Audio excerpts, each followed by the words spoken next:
দর্শক, আওয়ামী লীগ তাদের official Facebook পেজে কিছু কর্মসূচির ঘোষণা দিয়েছে।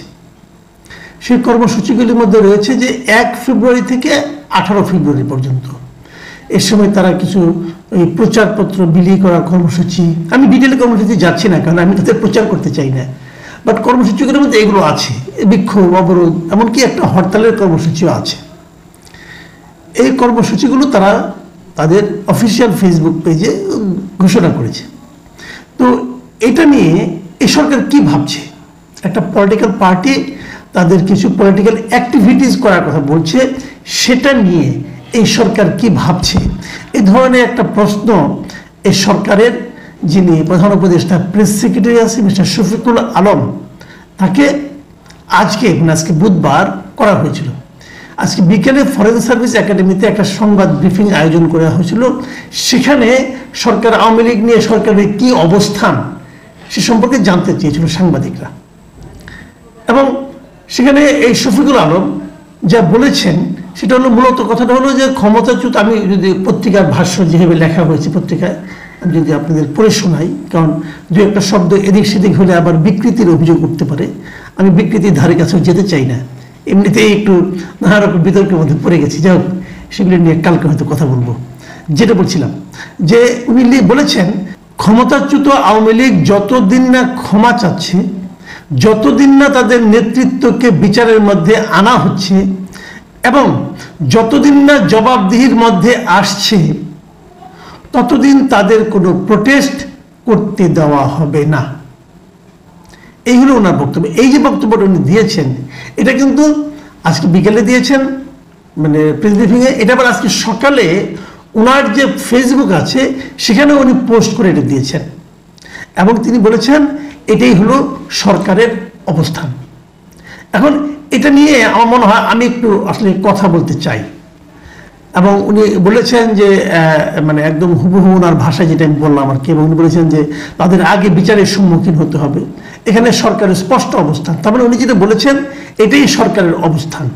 এখন সরকারের অবস্থানটা কিভাবে হলো, এটা কি কোনো ক্যাবিনেট মিটিংয়ের মাধ্যমে সিদ্ধান্ত হয়েছে, অথবা সরকারের 1-2 উপদেষ্টাকে ওনাকে জানিয়েছেন, নাকি সরকারের সকল উপদেষ্টা ওনাকে জানিয়েছেন, নাকি প্রধান উপদেষ্টা স্বয়ং ওনাকে জানিয়েছেন, এই ব্যাপারটা আমার জানা নাই, উনিও স্পষ্ট করেন নাই।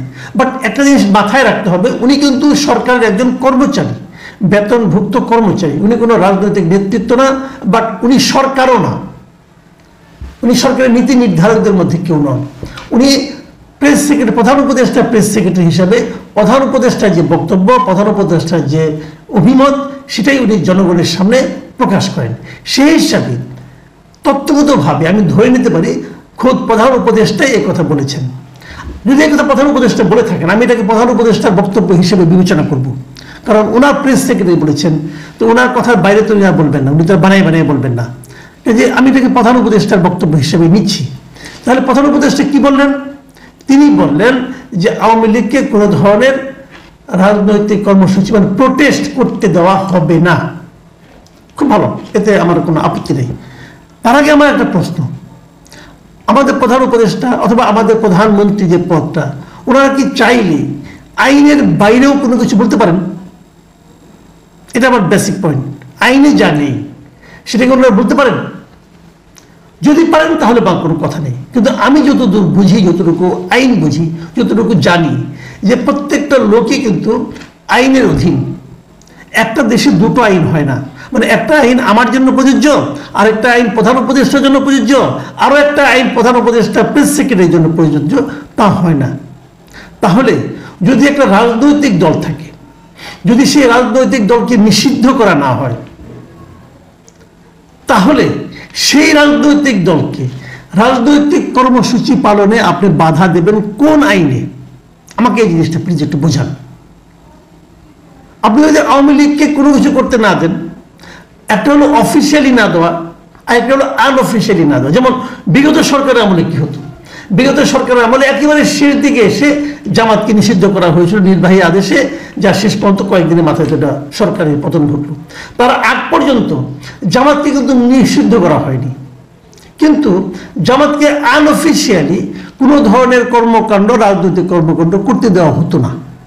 এটা সবাই জানতো, সবাই প্রতিবাদ করতো। আমি নিজেও বহুবার প্রতিবাদ করেছি, বহুবার বলেছি আপনারা তো জামাতকে অফিসটা পর্যন্ত খুলতে দেন না। জামাতের 10 জন লোক বসে এক জায়গায় মিটিং করছে, অথবা এক জায়গায় বসে একটা নৈশভোজ করছে, অথবা কিছু খাবার দাবার খাচ্ছে, সেখানে যে পর্যন্ত আপনি অ্যাটাক করছেন তারা নাকি রাষ্ট্রবিরোধী ষড়যন্ত্র করছে। অথবা এমনও বলা হয়েছে, বসেও নাই, আগেই বলা হয়েছে যে রাষ্ট্রবিরোধী ষড়যন্ত্র করার পরিকল্পনা করছে। তাদের পরিকল্পনা আপনি বুঝে ফেলেছেন পুলিশ। এগুলো হতো, এগুলো নিয়ে আমরা কথা বলতাম, মানবাধিকার প্রতিষ্ঠানগুলো কথা বলতো, সবাই সারা দুনিয়ার লোক কথা বলতো। এগুলো আওয়ামী লীগের স্বৈরাচারী আচরণ। আপনি একটা যতক্ষণ পর্যন্ত একটা পলিটিক্যাল পার্টি, দেশে বৈধ পলিটিক্যাল পার্টি, যতক্ষণ পর্যন্ত তার কর্মকাণ্ডের উপর কোনো নিষেধাজ্ঞা জারি না করা হয়েছে, ততক্ষণ পর্যন্ত তাদেরকে কোনো কিছু করতে না দেওয়াটা একটা অপরাধ। কিন্তু আওয়ামী লীগ কি বলতো? আওয়ামী লীগ তখন বলতো যে আমরা তো জামাতকে নিষিদ্ধ করি নাই, আমরা তো জামাতের উপর হস্তক্ষেপ করি নাই, অথবা রাস্তায় নামলে তাদেরকে পেটানো হতো, বলতে আমরা তো পেটাই নাই, দেশপ্রেমিক জনগণ তাদেরকে থামিয়ে দিয়েছি, দেশপ্রেমিক জনগণ তাদেরকে প্রতিহত করছে। এগুলি আওয়ামী লীগ বলতো। সেই বক্তব্যগুলো গ্রহণযোগ্য ছিল না, কেউ গ্রহণ করতো না। কিন্তু তারা বলে একরকম আইনগত দিকটাকে তারা ঠিক রাখার চেষ্টা করতো, যে আইনগতভাবে তাকে আটকাতে পারবেন না। সে বলল, ভাই আমরা তো কোনো অর্ডার দিই নাই, আমাদের সরকারের কেউ তো বলে নাই তাদের করতে দেওয়া হবে না, কেউ তো বলে নাই, কিন্তু বাস্তবে করতে দেওয়া হতো না। একই কাজ হতো ছাত্র দলের ক্ষেত্রে, একই কাজ হতো বিএনপির ক্ষেত্রে, সবার ক্ষেত্রেই তারা কাউকে কিছু ওরকম জোরালো কোনো অনুষ্ঠান, জোরালো কোনো আপনার কর্মসূচি পালন করতে দিত না।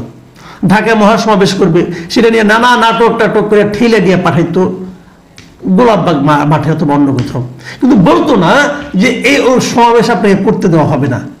সরকারের এই পর্যায়ে লোক তো বলতোই না, নানা অজুহাত দেখাতো, ডিএমপি কাছে যান, ডিএমপি না করতো, অমুক করতো, এগুলি হতো। কিন্তু এখন কি হচ্ছে? ডক্টর ইউনূস নিজেই বলছেন, আমি আবার বলছি, শফিকুল আলম কথাকে আমি ডক্টর ইউনূসের কথা বলে বিবেচনা করব, কারণ উনি ডক্টর ইউনূসের প্রেস সচিব, প্রেসের সঙ্গে ডক্টর ইউনূসের বক্তব্যটা উনি কনভে করেন।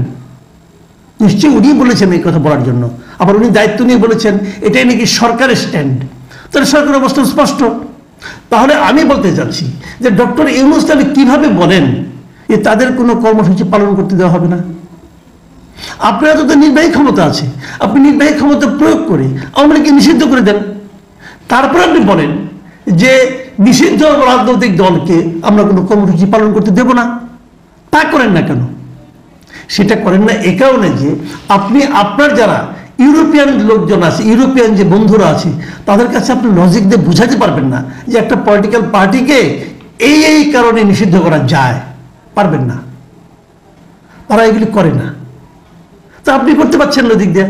কিন্তু আবার আপনি আপনার সরকার স্পষ্ট বলছে করতে দেওয়া হবে না, আপনি এটা কি করে বললেন? আপনি যদি বলতে পারেন, সরকার একটা প্রোক্লামেশন জারি করুক, বলুন যে আওয়ামী লীগের রাজনীতি দেশে নিষিদ্ধ। আপনি বলেন, পারলে পরে ক্ষমতা থাকলে বলেন, না তো কই না, বললে কিন্তু কেউ আলোচনা করবে না।